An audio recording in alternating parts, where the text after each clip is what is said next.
Honestly speaking it's been more than 4 years in the market और 2 reason देखे हैं मैंने जिस वजह से ट्रेडर्स के 90% टाइम अकाउंट्स उड़ जाते हैं। एंड वो रीजन क्या है? वो रीजन बहुत सिंपल है, या तो आप ओवर रिस्क कर रहे हो या फिर आप ओवर ट्रेड कर रहे हो। There can't be third reason. That is my like experience of last 4 years। I can explain it in very simple words. अब मान के चलो आपके पास मार्केट में 24 घंटा है ट्रेड करने के लिए।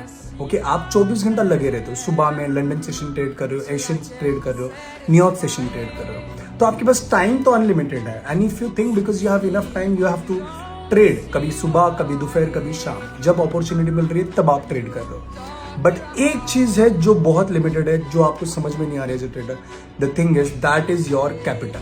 अगर आपका कैपिटल एक दिन में वाइप आउट हो गया तो सेकेंड डे पे आप एग्जिस्ट ही नहीं करते हो इस मार्केट के लिए।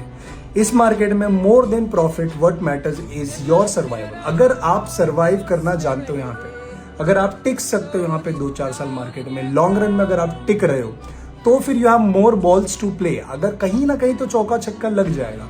बट अगर आप 1 दिन 2 दिन 1 हफ्ता 3 हफ्ता या 1 महीने से ज्यादा सर्वाइव ही नहीं कर पा रहे हो तो फिर आप इस गेम में नहीं बने रह सकते।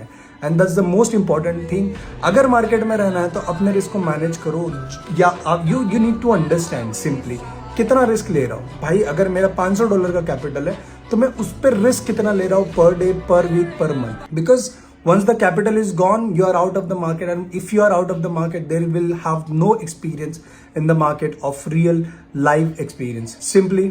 तो मेरे भाई किसी की ज्यादा लॉट साइज देख के बड़ी क्वांटिटी मत डालो। अगर कोई बंदा 1 स्टैंडर्ड या 5 स्टैंडर्ड डाल रहा है तो बेस्ड ऑन हिज एक्सपीरियंस वो डाल रहा है, बेस्ड ऑन हिज कैपिटल वो डाल रहा है। That thing you can not ignore as a trader.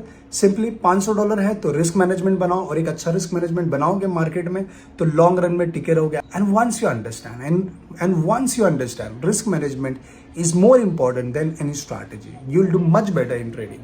That's my word.